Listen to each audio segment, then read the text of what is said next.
Meus irmãos, a paz do Senhor, com muita alegria, graças a Deus, né? Nós estamos iniciando o podcast Imersos. Que alegria, né?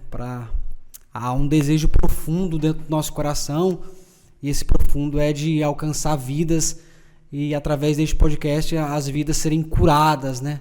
Serem curadas por dentro. Em um mundo cheio de podcasts, né? Onde alguns criticam, outros falam mal. Nós queremos ser canal de bênção. Nós queremos que, através deste podcast em específico, a sua vida seja restaurada, a sua vida seja tocada, e a sua casa possa ser abençoada. Tá? A gente vai fazer aqui uma série de podcasts específicos, com temas específicos. Hoje há uma alegria no nosso coração, porque a gente está recebendo aqui o nosso irmão Gessi, que é amado também aqui pela Vila Passo, né? Congrega com a gente. E para a gente é um prazer, Gessi, receber você aqui. Olá, gente, a paz do Senhor, boa noite. Para mim é um prazer também estar com vocês. Eu quero agradecer o convite aqui do Pablo, do Ney, e poder participar desse projeto tão maravilhoso. Espero que o Senhor abençoe esse projeto, que seja um canal de bênção para a vida de todos aqueles que vão participar e também daqueles que vão assistir. Amém, glória a Deus.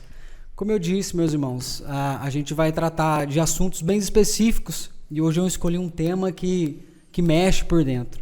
As marcas de um escolhido, as dores de um escolhido. São temas que, se a gente passear pela Bíblia, a gente vai encontrar muitos homens que sofreram, que padeceram e não negaram a fé, que persistiram, que permaneceram até o fim. Eu mandei o tema para o Gessi, e o Gessi veio com uma base bíblica, com a história de um homem, ou talvez de uma mulher, não sei. E eu queria que ele expôsse para a gente aqui esse texto e trouxesse para a gente aqui algo da parte de Deus, de um homem que sofreu, ou de uma mulher que sofreu e que persistiu até o fim. Falando de dores, eu escolhi um homem a qual eu me identifico muito, viu, Pablo? Porque no início da minha caminhada, no ano de 2008, eu casei em 2007, comecei a ser cooperador em 2007 mesmo, em dezembro de 2007. Aí em 2008 Deus me fez uma promessa, né? Eu estava numa igreja lá em Guaratinguetá, na congregação da Vila Brasil, no Belém mesmo. E Deus usou um pastor e falou para mim que ele havia me levantado como um Jeremias na face da terra. E que ele não fazia clone. Então ele levantava, preparava e usava do jeito que ele quer. Então a vida desse homem, eu me identifico muito. Desde o dia que Deus usou esse pastor para falar comigo. Porque não foi uma escolha minha, né? Havia várias possibilidades da minha vida. Mas eu vi que a mão de Deus, a ação de Deus na minha vida foi algo extraordinário. Como eu já contei para vocês, você até brinca, né? Eu nasci no lar cristão. Meu pai é presbítero também da Assembleia de Deus. Então, minha mãe já foi dirigente de ciclo de oração, de criança. Ainda é dirigente de ciclo de oração, onde ela congrega. Então, eu cresci no lar cristão. Mas, assim como cada um tem que escolher o seu destino, eu vivi uma infância um pouco difícil. Não por parte de meus pais e minhas mães, mas, assim, da minha característica. Então, eu falava para Deus... Você cresceu na igreja, né, Gessi? Cresci na igreja. Então eu falava para Deus que se ele tivesse uma obra na minha vida, que ele realizasse. Mas que eu dizia para ele, ou eu vou ser um bandido, ou eu vou ser um pregador da palavra. Só que quando eu falava que ia ser um pregador da palavra, eu tinha em mente algo diferente. Alguém mais eloquente, avivalista, do jeito que eu via na igreja no tempo de criança, porque aquilo me chamava a atenção. Então essa chamada de Jeremias, ela se identifica muito comigo, e eu me identifico muito com ela, porque eu vi Deus fazer essa transformação na minha vida. Porque eu sonhei uma coisa, mas Deus fez totalmente diferente. Todos sabem que o profeta Jeremias era de uma família sacerdotal. Então quando Deus fala com ele, principalmente no versículo 5, disse para ele assim: antes que eu te formasse no ventre, eu te conheci, e antes que saísse da mata te santifiquei, e as nações te dei por profeta. Ou seja, Jeremias ele não teve uma escolha na questão da vida pessoal dele. Ele poderia seguir uma linha, mas Deus entrou na vida dele e predestinou ele a ser um profeta. Ou seja, desde o nascimento, Deus está dizendo: eu estou te acompanhando, eu estou trabalhando para que você cumpra a minha vontade e o meu propósito. Isso é o mais difícil na vida de um homem e na vida de qualquer um que quer servir a Deus, porque os sonhos são coisas normais de pessoas. Tem gente que sonha em trabalhar em uma empresa, tem gente que sonha em ser um pastor, tem gente que sonha em ser um pregador avivalista, outro gosta mais de uma exortação, tem gente que quer ir para outros caminhos, empresariado. Isso é bom. Bom quando Deus concorda, mas quando Deus desde o início traça um projeto e uma linha para o homem, isso torna algo bem complicado, porque além de você entrar em conflito com você entra em conflito com Deus, porque é difícil, porque não é o que você sonha, não é o que você projeta, é o que Deus planeja. E tem acontecido isso muito na igreja, de pessoas sonharem os seus sonhos e não sonhar os sonhos de Deus. Se prega muito de sonho de José, que José teve um sonho, mas tem que se lembrar que o sonho que José teve não é um sonho propriamente dito, sonho dele pessoal. É uma revelação de Deus de coisas futuras. Então esse sonho ele não é um desejo do coração dele de ser um líder da família ou um líder futuramente de uma nação. Porque o sonho dos feixes está falando de administrar campo. Então é algo que pega muito. Então isso mexeu muito com a minha vida, porque através disso Deus mudou ciclos, rumos que eu jamais pensava que eu iria passar. Então quando Deus usou o pregador, falou que eu não faço clone, Deus estava dizendo: eu tenho uma obra na sua vida. Eu já te separei para ser um profeta igual a Jeremias, mas eu não vou usar você do jeito que você quer. Eu vou te usar do jeito que eu quero. Entendeu? Uau, é interessante, né, Irici? Porque você falando a respeito disso aí, dá para perceber que um escolhido não tem escolha, né? Não. Eu até posso correr atrás dos meus sonhos, né? Até posso tentar fugir do chamado de Deus para minha vida, mas uma hora ou outra ele me alcança. Você falando isso aí, eu lembrei de Jonas, né? Jonas não queria ir para Nínive, pregar a mensagem, e talvez Jonas deva ter pensado que quando ele vai para Jope lá, ele deve ter pensado: agora Deus se esqueceu de mim. E não é assim que funciona, né? O negócio que Deus tinha com Jonas era com Jonas, e eu acho que é assim na vida da gente também. Aquilo que Deus tem para nós é nosso, é a gente que vai realizar. A chamada, ela é específica em alguns casos, né? A chamada de Deus para alguns, ela é específica. Se Deus chama uma pessoa, é porque essa pessoa tem capacidade. Se ela não tiver capacidade, Deus capacita essa pessoa. Independente os processos, né? Independente os rumos que essa pessoa vai tomar, talvez ela rejeite hoje o chamado, mas uma hora ou outra o chamado a encontra, né? Porque é conflitante, porque é uma mudança, não é só uma mudança da palavra, da boca de Deus. É uma mudança social, ministerial e familiar. Pela família, é um segmento. A gente crê que a gente vai seguir o que todos da família acham que a gente deve ir. Aí vem Deus com a sua vontade soberana e fala: esse não, esse eu quero do meu jeito. Esse eu quero para fazer a minha vontade, a minha obra. No caso de Jeremias, é algo tão sério que a gente não para meditar e nem pensar, que a função dele era lidar com pessoas, era sacerdócio. Então, não tinha muito uma intervenção divina no sacerdócio, era ao contrário, era o sacerdote conduzindo o povo até Deus, orando pelo povo, oferecendo expiação de pecado pelo povo. Mas a questão do profeta, não. O profeta ele tem algo mais particular com Deus. Ele sente as aflições de Deus. Quando eu falo de aflição, é a tristeza pelo povo, a angústia pelo pecado do povo. Um profeta, ele não tem calma, ele não tem paz, ele não pode ir aonde ele quer, ele não pode sonhar o que ele quer, ele não pode projetar o que ele quer. Ele tem uma vida pautada em apenas ouvir a voz de Deus. Então, a todo momento, ele tem que estar disposto. O sacerdote não, havia dias específicos para ele adentrar e oferecer expiação pelo pecado do povo, queimar incenso. Então, para o profeta é algo assim, mais 24 horas, não dorme direito. E não é ele que escolhe, né? Não. É o próprio Deus que escolhe para que ele viva esse processo, viva essa chamada. Porque eu vi Deus mexer na minha vida assim, de uma forma tremenda. Porque Deus começou a fazer muita promessa para mim, muita, que ia me usar, que ia me levantar. Aí um dia eu cheguei em casa, falei para Fernanda, falei, só entra, faz a janta. Não me chama não, eu morava no Sobradinho, lá na Vila Brasil.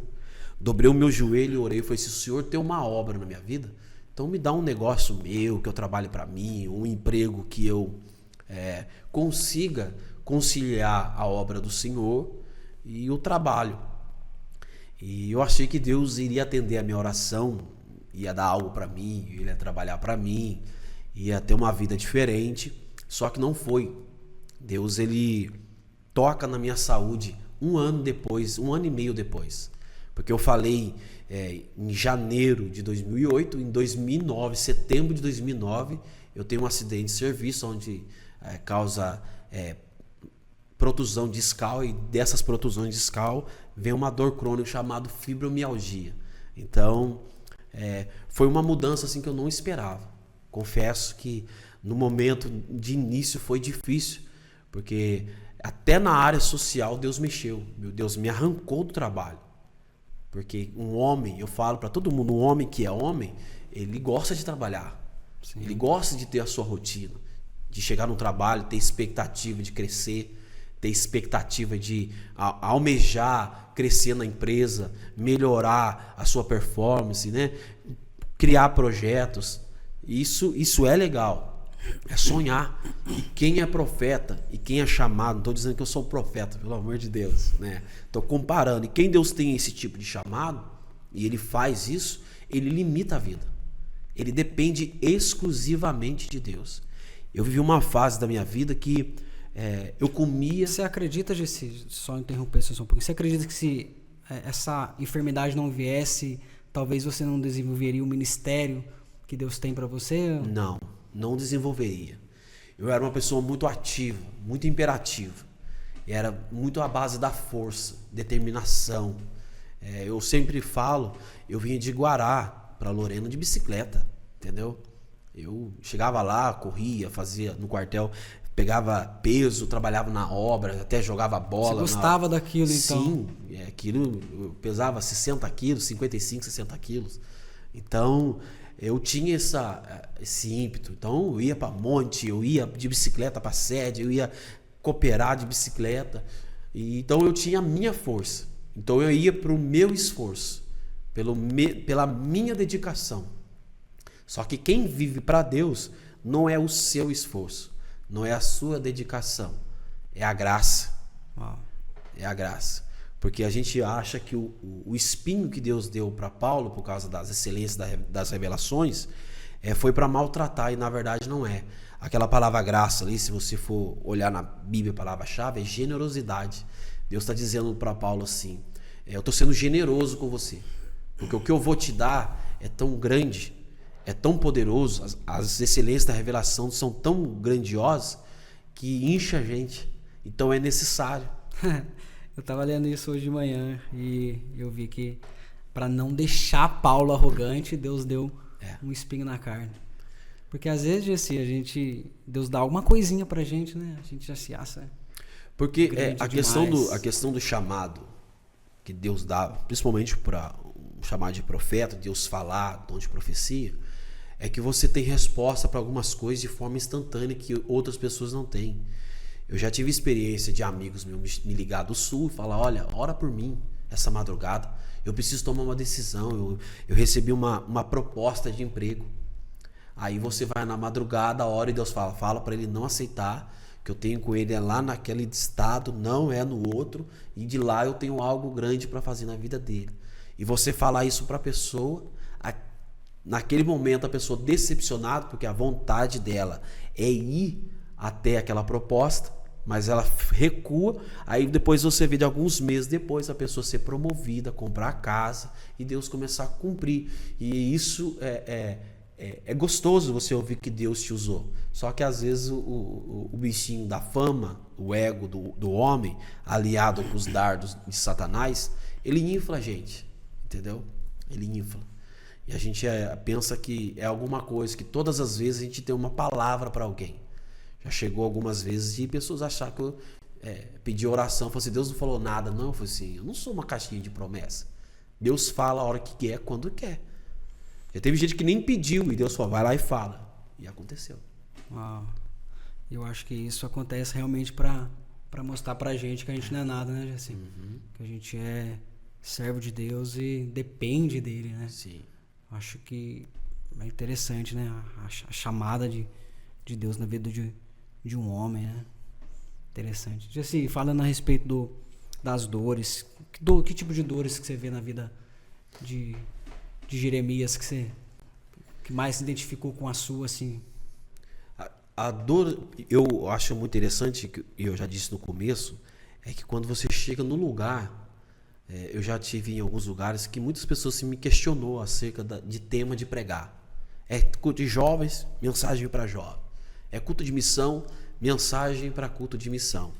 E já teve algumas vezes que eu fui em alguns lugares, eu estava com uma mensagem para jovem, para culto de missão, só que o Espírito Santo me fez sentir a tristeza da igreja. O estado da igreja. Como os irmãos estavam. Ele me fazia mudar a mensagem. Até fui um pouco criticado. O teu pastor não gostou muito, mas eu preguei, os irmãos até vieram falar comigo. E aquilo mexe muito com o pregador. Porque o pregador, ele, querendo ou não, ele quer uma atenção do público, ele não quer ser reprovado, ele não quer ser julgado de maneira negativa. Por quê? Porque a imagem dele está ali. Por mais que você leve a palavra de Deus, a sua imagem ela está sendo exposta. É por isso que Jeremias sofria muito. Jeremias apanhou, Jeremias foi amarrado em praça pública, para todo mundo ver. Jeremias chegou a ponto, Pablo, de falar assim, eu não quero mais falar no seu nome. Porque todas as vezes que eu vou abrir minha boca é só violência, é destruição. Mas você vê que no chamado de Jeremias, vou até ler com você aqui, para não falar de mim mesmo. O Senhor diz para ele que através da vida dele, no versículo 10, eu ponho neste dia sobre as nações, sobre os reinos, para arrancar, derrubar, destruir e arruinar. Só duas coisas boas: edificar e para plantar. Porque as dores de Jeremias eram tão grandes que era a ponto de você convidar ele para uma festa e dar uma palavra para ele dar uma palavra e acabar com a sua festa. Já aconteceu isso comigo. Congresso. Eu sempre conto, eu sempre falo, um dia eu fui pregar num congresso, pensa a igreja, irmão, tava pegando fogo, e Deus me deu uma palavra sobre traidores do reino. Eu falei, eu não vou pregar não, Senhor. Eu não vou pregar porque, não, ó a igreja como é que tá, eu vou acabar com a festa. Aí o Espírito Santo falou no meu ouvido, não é você que vai acabar, sou eu. Incrível, e foi mesmo. E acabou. Já teve culto que fizeram propaganda do meu nome. Eu orei, jejuei, orei de madrugada e semana em jejum. E o tema foi tão duro que Deus falou, principalmente a juventude que estava lá, que eu saí de lá, eu saí arrasado, porque criaram uma expectativa. E eu também criei essa expectativa, porque tinha a minha vontade de ser um avivalista. Isso causa algumas dores. Causava. Hoje eu já sei lidar mais com isso, porque já são aproximadamente já 14 anos que eu estou pregando. Então no começo foi muito difícil essa aceitação. Ainda de vez em quando dá um aborrecimento, mas logo passa, a gente entende que a vontade de Deus tem que prevalecer. Jeremias, Deus usou ele para arrancar, arruinar, destruir, derrubar, mas para coisa boa é só duas: edificar e plantar. Deus deu para Jeremias o ministério que homem algum quis, homem algum queria. É chegar no culto e esse rapaz só exorta. Esse rapaz não tem uma palavra de ânimo, não. De vez em quando ele dava uma palavra de ânimo. Mas não, a palavra de Jeremias era violência, ó. Babilônia vem aí. Enquanto os falsos profetas, não, vai ter não. Você remar contra isso é difícil. Um sistema que está favorável ao ego do homem, em vez de proclamar a verdade bíblica. Por isso que a gente vê hoje assim, muitas igrejas rejeitando a palavra, mas ficando com fábulas, porque isso agrada. É doutrina nesses últimos tempos, dias difíceis, dias trabalhosos. E esse tipo de mensagem hoje não é muito aceita. Só aceita mesmo quem está na palavra, vive na palavra, entende o que Deus quer passar para a igreja. Aí você acha assim que a problemática de hoje é pelo fato das pessoas não suportarem ou não aguentarem as pancadas e as marcas que o evangelho causa, né? Sim. Alguns, eles vão para esse lado, né? Vamos colocar uma palavra assim, os coach, né?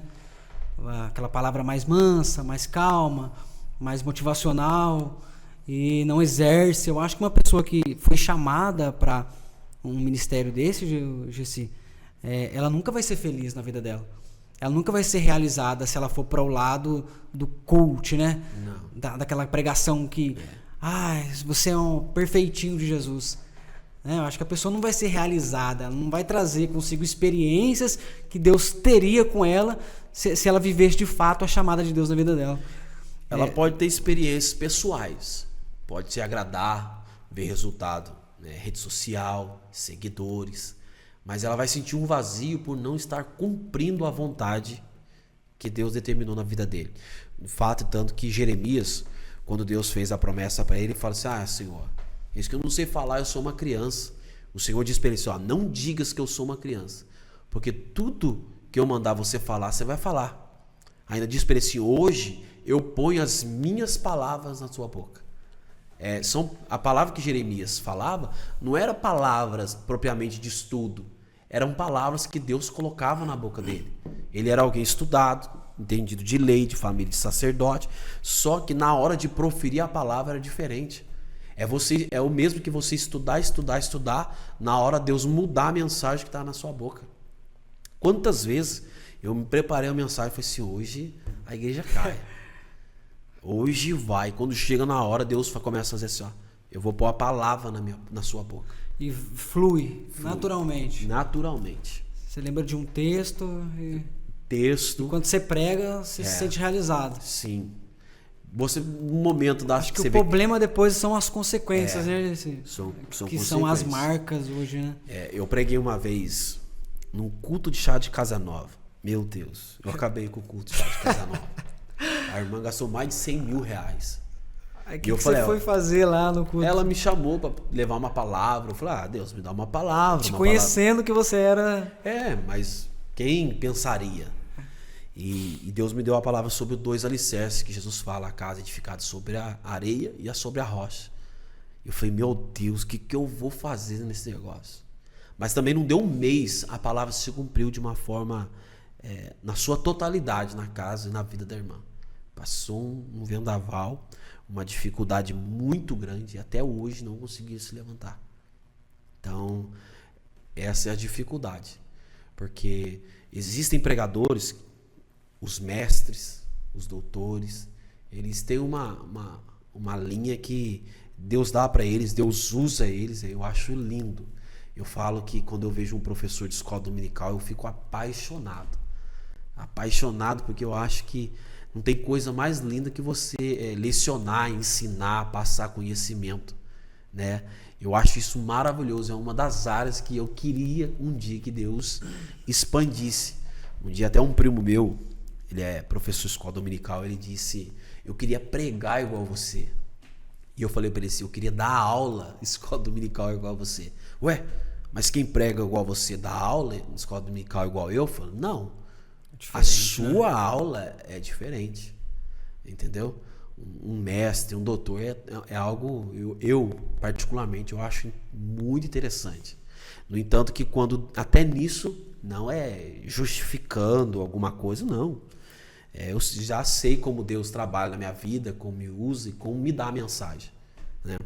E nessa jornada aí, Deus tocou até nisso na minha mente, para limitar o meu conhecimento. Tem dia que parece que um rolo desce na minha cabeça e eu vou indo, parece que eu vou cavando e vou pegando, mas tem dia que Deus fala, fecha. É o espinho. Porque até a mensagem que Deus me dá, tem dia que Ele me dá bastante, a hora que eu vou pregar Ele limita. Através do problema de saúde que Ele me deu. Porque a fibromialgia ele afeta raciocínio, memória, né, a concentração. Então, até nisso eu me identifico. Então chega dia que eu falo aquilo que Deus quis que eu falasse.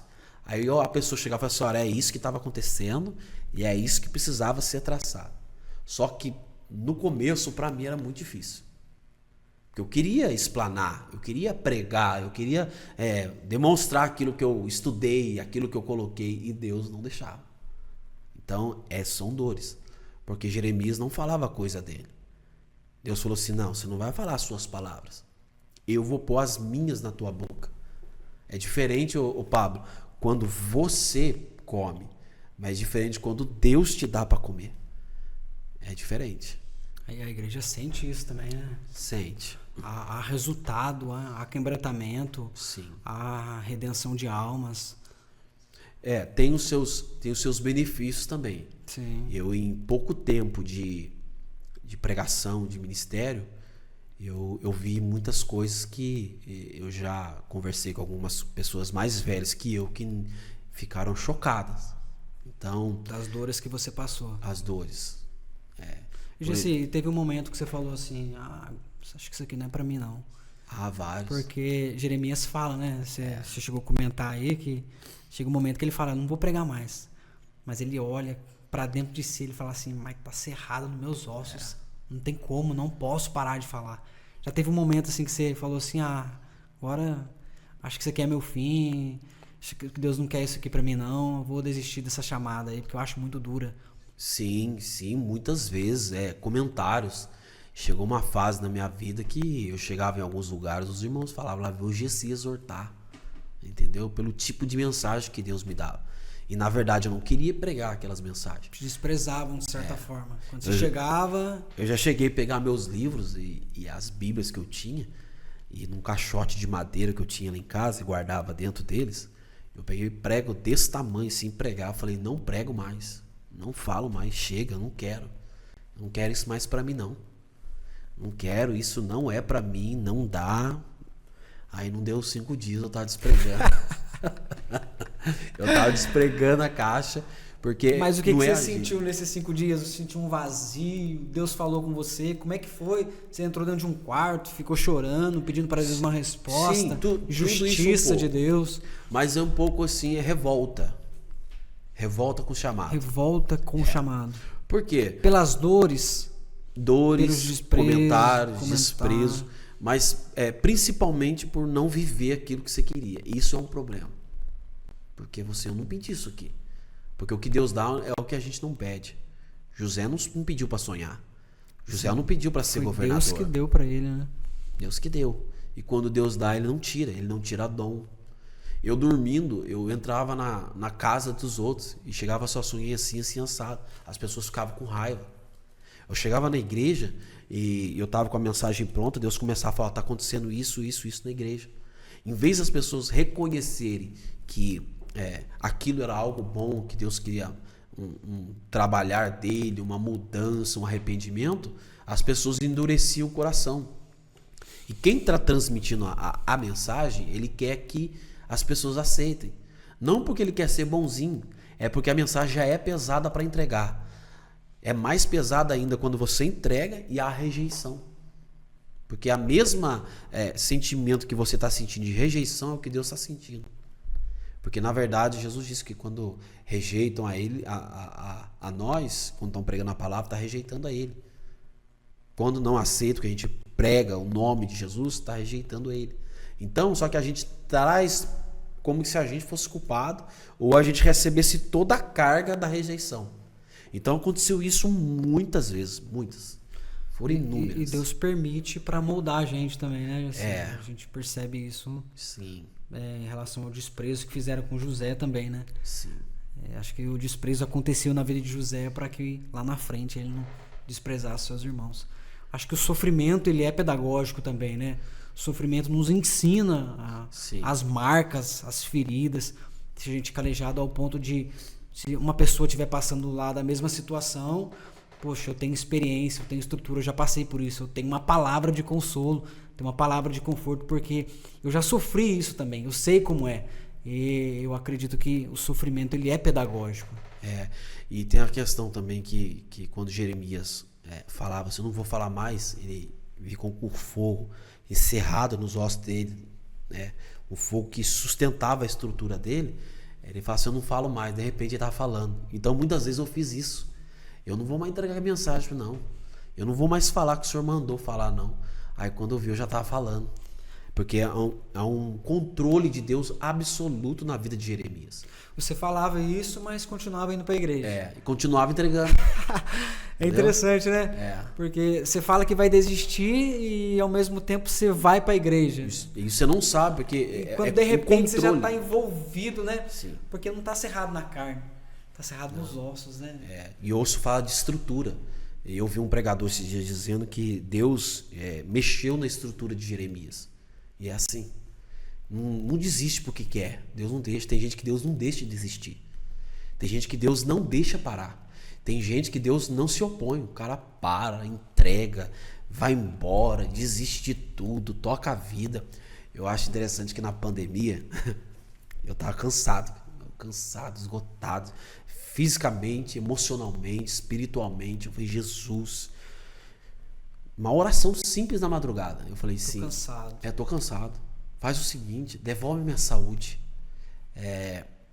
Me dá meu trabalho de volta. Deixa eu viver uma vida normal. Deixa eu ir para uma empresa e ficar lá das 7 às 5, depois volta. E depois eu vou pro culto com minha família, durmo, acordo cedo, vou trabalhar de novo. Uma vida normal. Viver Do jeito que como qualquer um. Foi como qualquer pessoa normal. Aí falei de madrugada. Aí, 1h30 da tarde, no outro dia, uma irmã me liga e fala, ora por mim. Eu falei, tá bom, ora. Orei. Ela falou assim, agora eu vou orar por você. Aí, quando ela começou a orar, Deus tomou ela no telefone. Não me peça para devolver o teu trabalho e a tua saúde. Você trabalha muito mais para mim do que trabalhando para fora. Falou desse jeito. Não me peça, que eu não vou devolver. Você foi chamado para fazer o que eu quero. Fazer as limpezas que eu te pedi para fazer. Nossa, aquilo foi conflitante. Mas também na mesma hora foi um bálsamo que eu recebi. Porque não tem como. Deus não começa um projeto na vida de alguém. Existem projetos que você começa e Deus é um engenheiro só para aprovar. Você constrói, você sonha. Mas existem projetos que Deus sonha, projeta, executa e assina embaixo, dá tudo pro homem. Esse o homem não pode parar. Esse o homem não pode desistir. Você pode construir uma casa e pode parar e nunca mais querer construir. Deus não vai te obrigar.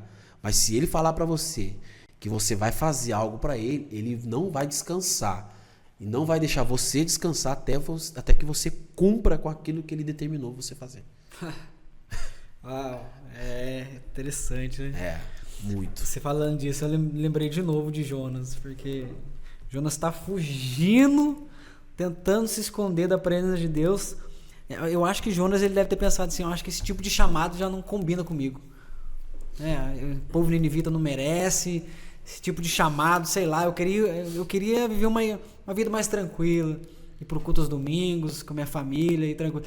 Mas isso que envolveu ele, né? Isso que abraçou ele, a chamada que Deus teve com a vida dele, mexeu com ele de tal forma que não teve como ele fugir. É interessante porque Deus prepara um peixe, traga Jonas, ele está dentro do peixe e ele vai orar ao Senhor. Deus não fala com Jonas, Deus fala com o peixe. E o peixe vai para onde? Leva Jonas lá para Nínive. Ou seja, era Deus dizendo assim para ele assim, não adianta você fugir. O chamado é específico para você. Nem que se for para mim colocar um peixe, te engolir, para te levar lá em Nínive, você vai cumprir o chamado que eu tenho na sua vida. E às vezes Deus faz assim com a gente, né? A gente cheio de conflito, cheio de dores, tentando parar, tentando desistir. E não tem como. Não dá. Às vezes as pessoas pensam, eu vou desistir, vou parar de tudo, eu vou chutar o balde e toma uma atitude equivocada, sofre as consequências. Aí Deus vinha o peixe para te engolir e te fazer orar dentro do peixe. Você tocou num ponto, ele é muito importante e muito interessante. No caso de Jonas, ele ia profetizar, ia anunciar a destruição de Nínive a uma nação cruel, né? Que muitos conhecem a história da famosa pirâmide de sangue que eles faziam com cabeças dos seus inimigos, né, dos seus algozes. Como ele matava as mulheres grávidas, eram homens cruéis. Eles falavam vivos, né? E a gente, por certo ponto, até entende, né? A negação entende. de Jonas, Sim. né? Então imagine no caso de Jeremias, que estava cumprindo uma ordenança de Deus e apanhava, e era excluído. Um dia a ponto de Deus falar assim, cadê os seus amigos? Seus amigos traíram você. Seus amigos, cadê eles? Sobrou algum? Os amigos deles abandonou eles. Abandonou ele, traiu ele. E às vezes é assim também, né? Porque não entende o que Deus colocou na mão dele. Porque na verdade um profeta, igual Deus disse para Ezequiel, é uma atalaia. Porque o que é o diferencial da atalaia? Ele é um ser humano comum, só que é a posição que ele é colocado. Ele é colocado numa fortaleza, como se fosse hoje numa guarita. Então ele tem uma visão privilegiada e ampliada. Então ele não tem uma visão deles. É tipo, esse cara só sabe falar coisa negativa. Só sabe falar que não vai dar certo.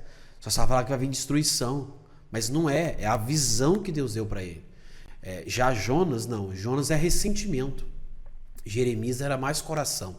Porque Deus quebrantava ele. Deus fazia ele chorar.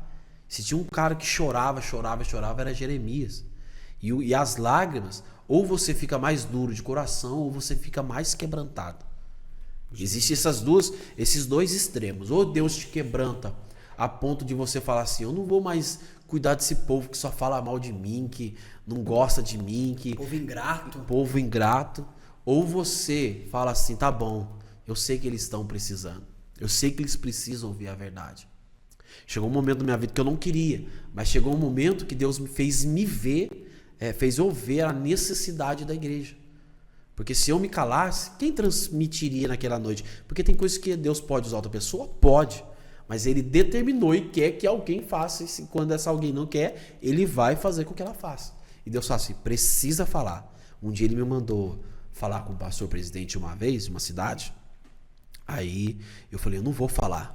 Com o pastor presidente. Eu falei, eu não vou falar. O Espírito de Deus só se fala porque ele precisa ouvir. E eu achei que ele ia rejeitar, que ele ia ser um pouco áspero comigo, mas quando eu falei na humildade, a simplicidade, ele me abraçou, como um pai abraçasse um filho. Aí eu entendi o que Deus queria falar com ele. E entendi também a importância de se fazer aquilo que Deus manda, mesmo quando eu não quero. Então, o extremo é esse de Jonas. Jonas é alguém ressentido. Tanto que ele até faz, mas fica ressentido. Por que tem gente que faz e ainda fica pelos cantos, gemendo, reclamando? Ressentimento. Mas Jeremias não. Jeremias é alguém que quando Deus dá os escritos para ele escreve, ainda que alguém pegue e rasgue, queime, jogue fora, Deus manda ele reescrever, manda ele refazer e ele refaz. Porque é horrível, Pablo, quando você começa a fazer os escritos, a você começar a relembrar a história e ver alguém destrói tudo. Recomeçar do zero nunca é fácil. E a vida de alguém que é marcado por dor, ele tem que viver recomeçando quase todos os dias. Em todo o âmbito, né, da sua vida, né? Geralmente as pessoas assim... Sim. São pessoas de poucos amigos, né? Pouquíssimos.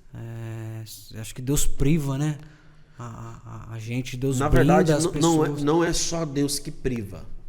Porque quando Deus fala para Jeremias, cadê os seus amigos? Seus amigos traíram você. Seus amigos abandonaram você. Cadê eles? Não é porque Deus faz isso, porque é fácil jogar toda a responsabilidade nas costas de Deus. Imagine, Pablo, que você quer alguém que a todo momento ele tem uma palavra que vai contra os seus interesses. Se você, tô aqui com você. Aí eu tenho um projeto, um sonho, e vou executar. Daqui a pouco você fala, Gessi, sonhei com você. Não faz. Aí você olha e diz, pô, esse cara tá de brincadeira. Esse cara só atrapalha, esse cara só dá contra. Foi o que falaram muitas vezes pra mim. Você vê que a pessoa se exclui.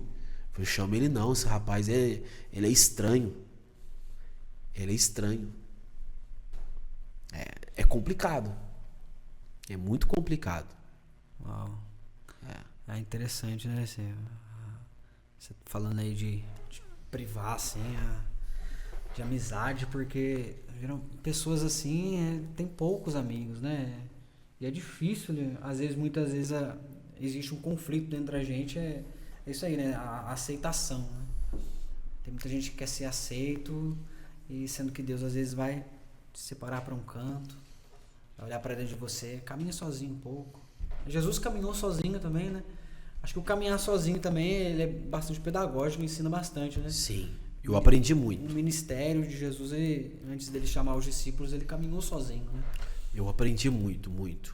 Aprendi muito, aprendi a entrar e a sair. Aprendi a ser rejeitado, entendeu? Hoje em dia a rejeição não te toca mais, né? Hoje em dia o desprezo já não te machuca mais, não te fere mais. Eu acho que isso que é necessário hoje, a nossa geração aprender, entender isso, né? Que as marcas, elas fazem isso com a gente, né? Uma hora cicatriza, uma hora passa, né? E uma hora a gente tem estrutura, a gente tem base para suportar esse peso, né? Porque a gente escuta que a chamada é algo maravilhoso, o episcopado é uma boa obra e ela é.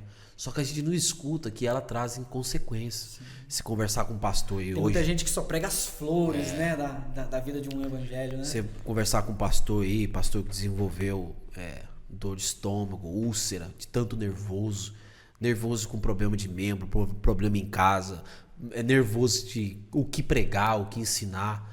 O ministério ele traz essas coisas, rejeição. Rejeição é uma das coisas mais difíceis. Entendeu? O homem não gosta de ser rejeitado. O homem quer ser aceito. Eu estou falando do homem, principalmente a figura masculina. Ele foi criado para predominar, governar. Domínio. Então, todo o domínio dele, ele quer aprovação. Por isso que os homens na Terra, eles buscam aprovações entre eles para executar seus planos, seus projetos, seus sonhos, seus ideais. Mas Deus não. Deus ele não pede aprovação. Deus ele não pede que alguém reconheça. Ele faz e pronto. É isso que a gente não entende. Mas a gente fala, mas por que o Senhor está mandando? Mas por quê? Mas Isaías disse que o caminho dele é muito alto. O homem não entende o caminho dele. O homem natural não entende das coisas espirituais. Não entende. É por isso que há reprovação. Por isso que, nossa, que palavra é essa que vai trazendo para um culto desse? Aí de repente, passa 2, 3 dias, acontece. Entendeu? E é difícil, porque você quer ser aprovado. Você quer que alguém olhe para você porque você prepara, você estuda, você ora, você sonha. De que um reconhecimento é algo legal? É errado? Não. Mas quando ele ultrapassa a vontade de Deus, aí já não é mais a vontade de Deus que prevalece, é a sua. Aí você fica conflitante. Aí quer mudar a mensagem, quer mudar jeito, quer copiar os outros. E isso não é bom. E eu passei muito por isso. Hoje não. Hoje eu falo qual é. Lógico, muita mais cautela, prudência. Amadureci muito. Eu me deixava bater. As dores amadurecem a gente, né? Era nítido. O abatimento meu era nítido. Você olhava, eu estava arrasado. Hoje não. Hoje já consigo superar, sustentar e saber quando Deus falou e quando Deus quis fazer e quando Deus não quis. Isso me amadureceu muito, me ajudou. Foi uma escola extraordinária. Eu sempre oro, falo para Deus, o Senhor me ensinou muita coisa. Muita coisa que eu não aprendi na teologia. Coisa que eu aprendi na prática. Uma vez eu li um livro, Gessi, que estava escrito assim, ó, um pastor, ele é formado de muita oração, muita lágrima e muito sofrimento. Sim. São as marcas, né? Eu cheguei a uma fase na minha vida, Pablo, não é vanglória nada, mas eu sabia que Deus queria. Às vezes eu ia para os irmãos para o monte, orava 1 hora, 1 hora e meia. Quando eu chegava em casa, eu orava mais 3 horas. Mas sabe por quê? Tempo de aflição. Quando Deus nos leva o caminho da oração, principalmente tempos prolongados, são os dias das lágrimas. Os dias das lágrimas. Foi a época que eu mais chorei. A época que eu mais padeci. Mas foi a época que Deus mais cuidou de mim. A época que Ele mais me ensinou. Mais me ensinou. E bom é chorar no colo dele, né? Eu chorava. Chorei muito. Muito, muito. Chorei por perder, chorei por ser maltratado, chorei por não entender, chorei porque eu queria ser diferente. Mas hoje estou, vamos dizer assim, satisfeito com o que eu sou. Antes eu buscava algo a mais para o meu ministério, mas eu entendi que era isso que Deus queria. Eu queria ser mais, eu queria ir mais. Hoje estou satisfeito. Tenho 37 anos, vou para 38 esse ano. Eu recebi cada proposta que mudaria a minha vida. Já chegaram a falar para mim, o que você quer? Eu falei, não, só quero fazer o que Deus quer. Alguém já falou assim, era para você ter sido alguma coisa. Eu falei, não, estou satisfeito. Eu falei, estou satisfeito. Se fosse um começo da minha caminhada, eu não estaria satisfeito. Mas por causa das dores, eu estou satisfeito. Porque eu entendi que as dores é uma limitação de Deus para minha vida, uma generosidade dele para não me perder. Uau. E a gente se perde fácil. A gente é igual uma ovelha. A ovelha não enxerga bem, mas ela sabe ouvir. Se ela ouvir, ela fica do lado do bom pastor pro resto da vida. Glória a Deus. É isso aí. Jesse, queria agradecer você aí, né? Foi um podcast abençoado que mexeu com a gente, tá? Deus abençoe você. Acredito que vai ser de grande valia pra gente. Mas só que antes queria que você deixasse uma mensagem para quem nos ouve, né? Olhando para essa câmera aí. Talvez essa pessoa esteja sofrendo essas marcas que você compartilhou, né? Baseado na vida de Jeremias, baseado na vida de José. Talvez essa pessoa esteja escutando e ao ponto de desistir, de parar porque não suporta as marcas. Queria que você deixasse essa mensagem final para essas pessoas que hoje nos escutam. Eu quero agradecer também a oportunidade de participar desse primeiro. Me senti honrado, feliz, apesar de não ter muita familiaridade com esse tipo de coisa, né? De internet. A gente aprende junto. Mas eu fiquei feliz com o convite, eu agradeço vocês pela confiança.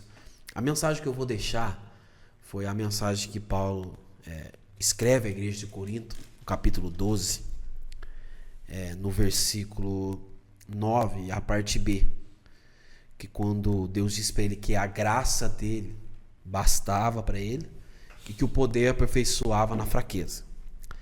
Mas ele diz que de boa vontade, pois me gloriarei nas minhas fraquezas, para que em mim habite o poder de Cristo. A mensagem que eu tenho que é de boa vontade, aceite o que Deus tem. Não brigue com Deus, não questione. Eu sei que tem fases que a gente faz isso. Entenda o mais rápido possível, porque entendendo isso, o sofrimento será menor, os aprendizados serão maiores e os transtornos emocionais serão bem menores, porque a gente aceitará o jeito dele trabalhar, o jeito dele usar. Paulo tinha essa disposição. Aceitar um espinho, Pablo, de boa vontade, parece masoquismo, mas não é. Sabe o que é isso? É maturidade. E a maturidade faz a gente entender que Deus tem o melhor e sempre fará o melhor. Ainda que as expectativas não sejam superadas, ainda que não haja aceitação e ainda que não haja uma aprovação e nem reconhecimento. Mas que se Deus reconhecer, já está bom, está ótimo. A graça dele nos basta. A graça a gente vai longe. É a graça que fez a gente estar aqui. Então, aceite de boa vontade. Hoje eu não quero mais perder esse chamado. Hoje eu não quero perder mais essa intimidade. Porque foi bom para os outros, mas também me livrou de muitas coisas. Porque não tem só momento ruim, tem bom também. Tem. Dói, mas vale a pena. Vale a pena. É bom saber. Só encerrando, é bom ouvir, né, o culto das irmãs. Uma irmã de Guará veio pregar. E eu desci. Quando eu desci, eu senti que o Espírito de Deus ia usar ela para falar comigo. Na hora. E quando ela pegou o microfone e começou a pregar, ela olhou para mim e falou assim: eu vi Deus te acariciando e cuidando de você. Deus é bom, né? Foi nos dias que você fala assim: eu acho que eu tô sozinho. Você olha assim, ninguém entende, ninguém vê. Mas de boa vontade a gente aceita. Amém? Deus abençoe. Que essa experiência, né, que a gente está passando seja de grande serventia para todos que vão ouvir esse programa e estão ouvindo. Amém? Amém. A gente pode deixar de agradecer também, né, os nossos patrocinadores que nos patrocinaram. Que Deus abençoe. Que você continue sendo essa bênção aí para nos ajudar a alcançar bastante vidas. Outra coisa, o sorteio tá rolando. Lá no feed do Instagram tem o sorteio lá. Se você quer ganhar a Bíblia de 90 anos em comemoração da Adel 90 anos, corre lá. Para participar é simples, só chegar lá, marcar 3 pessoas, compartilhar no Store, já tá concorrendo a Bíblia. É de graça. E outra coisa, a Fernanda nos mandou uma gravata aqui, a gravata vai junto. Pode ser sua, hein? Deus abençoe, corre lá, gente.